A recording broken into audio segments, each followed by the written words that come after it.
Hello, dear students. This is Pallavi Sharma, your economics teacher, commerce faculty, Marwadi Inter-Women section. Students, as you all know that we are in the condition of pandemic and it is very difficult for all of us to meet you people physically, but at least by the mode of this social platform we are able to connect to each other. So students,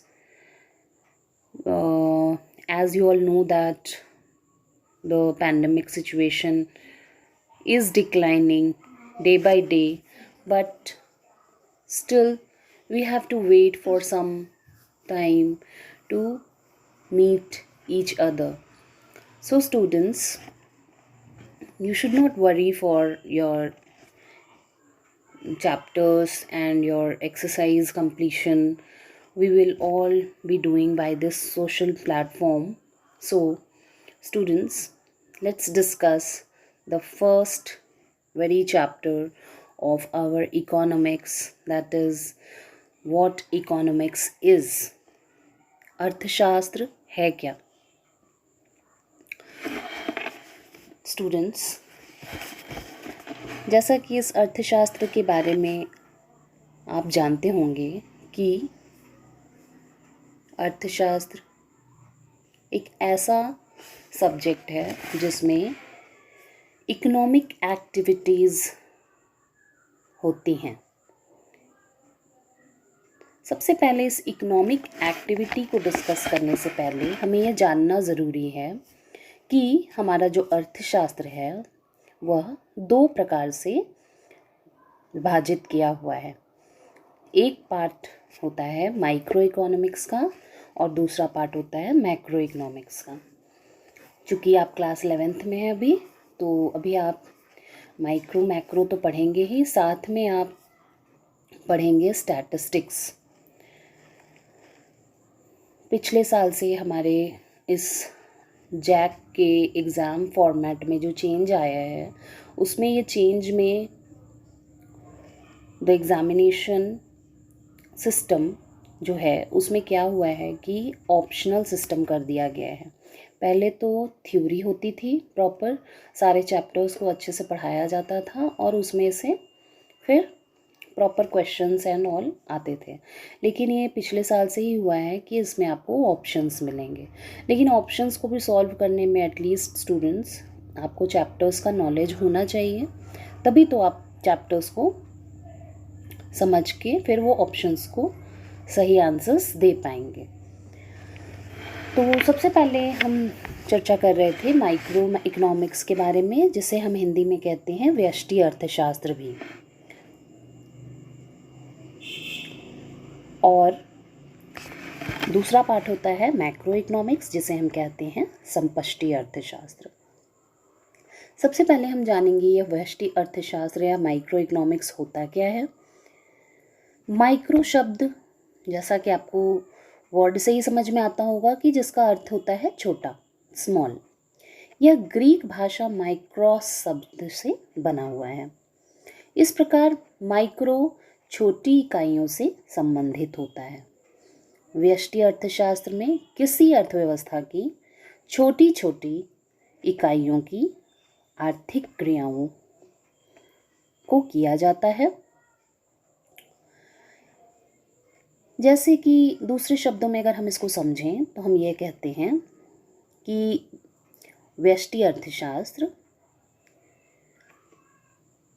के अंतर्गत विशेष व्यक्तियों, परिवार, फर्मों, उद्योगों का विश्लेषण किया जाता है।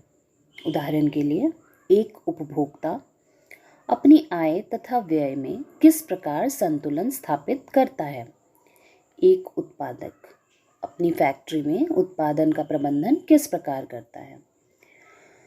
तो ऐसी अनेक आर्थिक समस्याएं हैं जिनका अध्ययन व्यष्टि अर्थशास्त्र में किया जाता है।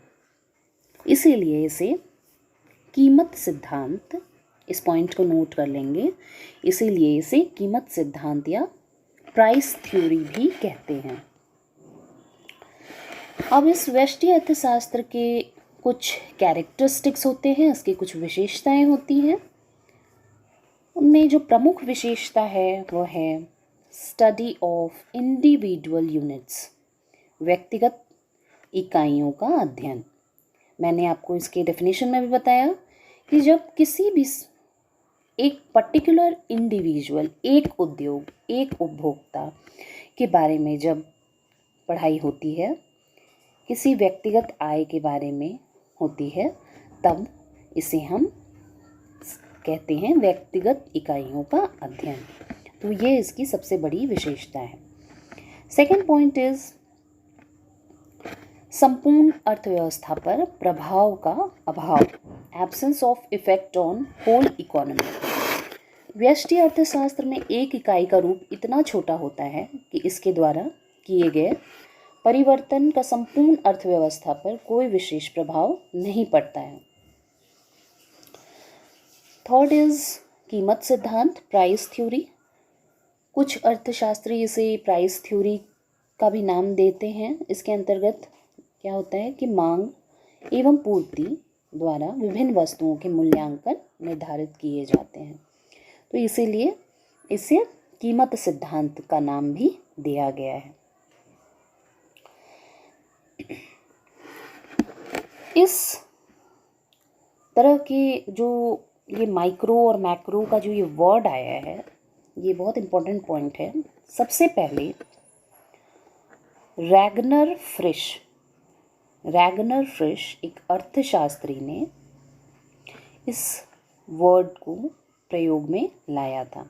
माइक्रो एंड मैक्रो, इस वर्ड का प्रयोग लाया था सबसे पहले अर्थशास्त्री रैगनर फ्रिश ने। ये बहुत इंपॉर्टेंट क्वेश्चन है, हर बार एग्जाम्स में ऑप्शंस में दे देता है, तो इसे आप नोट कर लेंगे।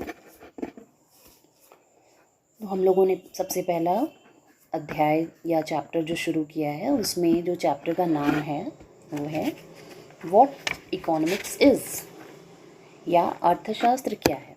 इस अर्थशास्त्र क्या है किस चैप्टर में सबसे पहले हम लोगों ने जो शुरुआत की है वो है अपने डिवीजन ऑफ दिस सब्जेक्ट से, that is micro economics and macro economics. अभी हम लोगों ने माइक्रो इकोनॉमिक्स देखा, अब हम देखेंगे मैक्रो इकोनॉमिक्स क्या है, या हिंदी में हम इसे कहते हैं समष्टि अर्थशास्त्र। मैक्रो भी ग्रीक भाषा के शब्द मैक्रोस से बना हुआ है, इसका अर्थ होता है बड़ा। तो इस प्रकार मैक्रो बड़े समूह से संबंधित होता है। यह बड़े समूह होते हैं जैसे राष्ट्रीय आय, राष्ट्रीय बचत, राष्ट्रीय विनियोग, कुल बेरोजगारी, कुल रोजगार, कुल उत्पादन, सामान्य कीमत स्तर इत्यादि। संक्षेप में अगर देखा जाए तो समष्टि अर्थशास्त्र के अंतर्गत निम्नलिखित जो बातें पाई जाती हैं वो हैं राष्ट्रीय आय और रोजगार का निर्धारण किस प्रकार से होता है, सामान्य जो कीमत स्तर का निर्धारण है वह किस प्रकार से होता है, मुद्रास्फीति दैट इज इन्फ्लेशन किन कारणों से उत्पन्न होती है। समष्टि अर्थशास्त्र के एक और विशेष और महत्वपूर्ण शाखा अभी हाल में ही विकसित हुई है जिसका नाम है आर्थिक विकास का सिद्धांत, जिसके अंतर्गत आर्थिक विकास की समस्याओं का अध्ययन किया जाता है, दैट इज इकोनॉमिक डेवलपमेंट। विभिन्न साधनों के आय के कुल भाग का निर्धारण किस प्रकार होगा, जब मजदूरी, लाभ, ब्याज, लगान का निर्धारण होगा तो यह व्यष्टि अर्थशास्त्र का विषय बन जाता है। लेकिन राष्ट्रीय आय में इतना सापेक्ष अंश जानते समय समष्टि अर्थशास्त्र के क्षेत्र में प्रवेश करना पड़ता है। तो ये हम लोगों ने आज जो चैप्टर की शुरुआत की है उसमें हम लोगों ने माइक्रो इकोनॉमिक्स और मैक्रो इकोनॉमिक्स के डेफिनेशंस को देखा है। अब नेक्स्ट वीडियो में मैं आपको बताऊंगी कि अर्थशास्त्र का जो अर्थ है वो अनेक अर्थशास्त्रियों ने किस प्रकार से अपने अपने तरह से इसे डिफाइन किया हुआ है। Thank you students.